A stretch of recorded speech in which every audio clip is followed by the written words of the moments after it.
இன்றைக்கி அனிஜோஸ் கிச்சனில் என்ன வீடியோ பார்க்க போகிறோம் அப்படின்னா பொரிவிலங்காய் உருண்டை தான் நம்ம பார்க்க போகிறோம். வாங்க அதுக்கு என்னென்ன வேணும், எப்படி செய்யணும்னு பார்த்துடலாம். ஃபஸ்ட்டு வந்து பார்த்திங்கன்னா வெல்லம் நல்லா நுணுக்கிட்டு 2 கப் எடுத்துக்கோங்க. அது ஒரு பாத்திரத்தில் போட்டுட்டு மூழ்கிற அளவுக்கு தண்ணி ஊற்றிக்கோங்க. அது 2 கலக்கு கலக்கிட்டு ஒரு பக்கம் வச்சுருங்க. அது பாட்டுக்கு கொதிச்சிட்டு இருக்கட்டும். இந்த சமயத்தில் பார்த்திங்கன்னா ஒரு வாணலில் 1 கப்பு புழுங்கல் அரிசி போட்டுக்கலாம். நல்லா வறுத்துக்கோங்க. நல்லா செவக்கணும். நம்ம கஞ்சிக்கெல்லாம் நம்ம வறுப்போம்ல, அந்த மாதிரி நல்லா வறுத்துக்கோங்க. நல்லா பொரி மாதிரி வரும். அந்த சமயத்தில் நம்ம எடுத்துட்டு அதை ஒரு பிளேட்டில் போட்டு ஆற வச்சிடலாம். இப்போ அதே வாணலில் 1 பை 1 நம்ம போட்டு ஒவ்வொன்றா வறுக்க போகிறோம். இப்போ அரிசியை ஒரு தட்டில் போட்டு ஒரு பக்கம் வச்சிடலாம், ஆறட்டும். இன்னொன்று பார்த்திங்கன்னா அதே வாணலில் எள்ளு 2 ஸ்பூன் எடுத்திருக்கேன். அதையும் நல்லா வறுத்துக்கலாம். கல் இல்லாமல் பார்த்துக்கோங்க. ஏன்னா நம்ம வாயில் சாப்பிட்றப்ப பார்த்திங்கன்னா அகப்படுறப்போ நறு நறுன்னு இருக்கும். அதனால் எல்லாம் நல்லா க்ளீன் பண்ணிவிட்டு எடுத்துக்கோங்க. அதுக்கப்புறம் 1/2 கப்பு பொட்டுக்கடலை, அதையும் நல்லா வறுத்துக்கலாம். கொஞ்சம் ரொம்ப செவக்கணும்னு அவசியம் இல்லை, ஓரளவு வறுத்துட்டா போதும். அதையும் அந்த எள்ளோடையே போட்டு வச்சிடலாம். நிலக்கடலை 1/2 கப் எடுத்துக்கோங்க. அதுவும் அதே வாணலில் போட்டு நல்லா செவக்க வறுத்துக்கோங்க. இது வந்து பார்த்திங்கன்னா நல்லா வறுத்துட்டு தோலெல்லாம் ரிமூவ் பண்ணிவிட்டு தனியாக எடுத்து வச்சுக்கோங்க.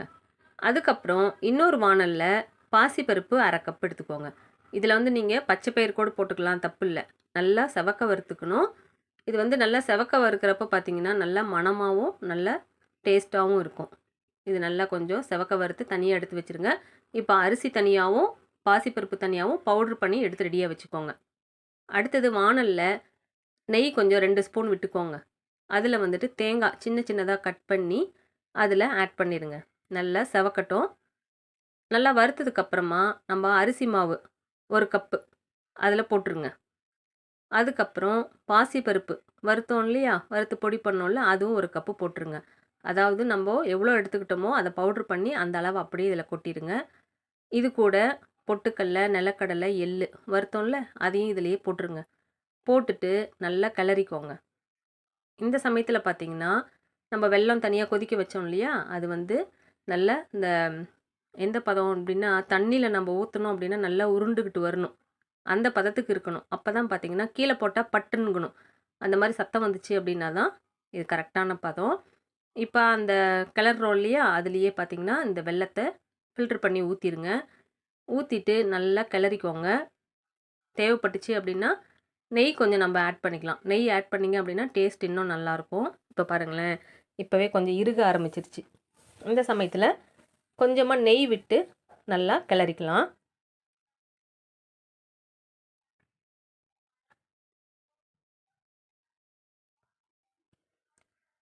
அடி பிடிக்காத அளவுக்கு நல்லா கிளறிக்கோங்க.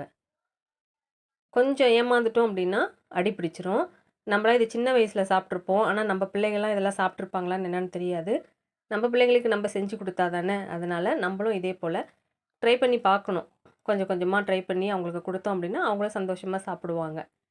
அவ்வளோதான், ரெடி ஆயிடுச்சு. இப்போ ஒரு நெய் தடவின பிளேட்டில் அதை கொட்டிடலாம். இப்போ கை வச்சிங்க அப்படின்னா கை பழுத்துரும். ஸ்பூனில் கொஞ்சம் கொஞ்சமாக நகர்த்தி நகர்த்தி என்ன பண்ணணும், சின்ன சின்ன உருண்டையாக பிடிக்கணும். இப்போ வந்து நம்ம அரிசி மாவு அரைச்சோம் இல்லையா, அதில் வந்து எல்லாமே கொட்டாமல் கொஞ்சமாக நம்ம எடுத்து வச்சுக்கணும். எதுக்காகன்னா உருண்டை பிடிக்கிறப்ப பார்த்திங்கன்னா அதை வச்சு தான் நம்ம உருண்டை பிடிக்க போகிறோம். இங்கே பார்த்திங்களா ரொம்ப கொதிக்குது. இந்த சமயத்தில் பார்த்திங்கன்னா அந்த அரிசி மாவு அதில் போட்டுட்டு கொஞ்சம் லைட்டாக ஆறுனதுக்கப்புறமா நம்ம என்ன பண்ணுறோம், சின்ன சின்ன உருண்டையாக நம்ம பிடிச்சிக்கலாம். இந்த மாதிரி அரிசி மாவை நல்லா மேலே டிப் பண்ணிவிட்டு நீங்கள் என்ன பண்ணிக்கலாம், அப்போ தான் கையில் தொட முடியும், இல்லைன்னா தொட முடியாது. இந்த மாதிரி நல்லா உருண்டை பிடிச்சி நம்ம வச்சிட்டோம் அப்படின்னா கொஞ்ச நேரத்துக்கு அப்படியே வச்சிட்டிங்க அப்படின்னா அது நல்லா செட் ஆகிக்கும், நல்லா இறுகிரும். அதுக்கப்புறம் பார்த்திங்கன்னா அது கடிக்க கூட முடியாது, அந்தளவுக்கு ஹார்டாக இருக்கும். அப்படி இருந்தால் அப்படி தான் டேஸ்ட்டு நல்லாயிருக்கும். பேரே அதுதான் பொரிவிலங்காய் உருண்டை. அவ்வளோதான். பாருங்களேன், இந்த மாதிரி நீங்கள் கொஞ்சம் சூடு வெதுன்னு சூடு இருக்கிறப்பவே நீங்கள் பிடிச்சிடணும். அப்போ தான் பிடிக்க வரும், இல்லை அப்படின்னா இறுகிரும். இதில் வந்து நீங்கள் பார்த்திங்கன்னா நட்ஸ் எல்லாம் கூட போட்டுக்கலாம். நம்மளுக்கு பிடிச்சது போட்டுக்கலாம். இதுதான் போடணும் அப்படின்லாம் கிடையாது. நம்மளுக்கு என்ன பிடிக்குதோ அதை போட்டுக்கலாம். முந்திரி, பாதாம் எது வேணாலும் நம்ம போட்டுக்கலாம். இப்போ ரெடி ஆயிடுச்சு. இங்கே பாருங்களேன், இப்போவே ஓரளவு வந்து இறுக ஆரம்பிச்சிருச்சு. இன்னும் ஒரு மணி நேரத்தில் பார்த்திங்க அப்படின்னா நல்லா கல் கணக்காக ஆகிடும். வச்சு நல்லா உடச்சி தான் சாப்பிடணும், அந்தளவுக்கு இருக்கும். டேஸ்ட்டும் ரொம்ப நல்லாயிருக்கும். நீங்களும் இதே போல் ஒரு முறை ட்ரை பண்ணி சாப்பிட்டு பாருங்கள். செய்ய தெரியல அப்படின்னா கொஞ்சமாக ட்ரை பண்ணி பாருங்கள். அதனால் ஒரு தப்பும் கிடையாது. நம்ம பிள்ளைகளுக்கு நம்ம செஞ்சு கொடுத்தா தான் இல்லையா? அதனால் கடையிலலாம் வாங்காமல் இந்த மாதிரி நீங்கள் வீட்லேயே ரெடி பண்ணி குழந்தைங்களுக்கு கொடுங்க.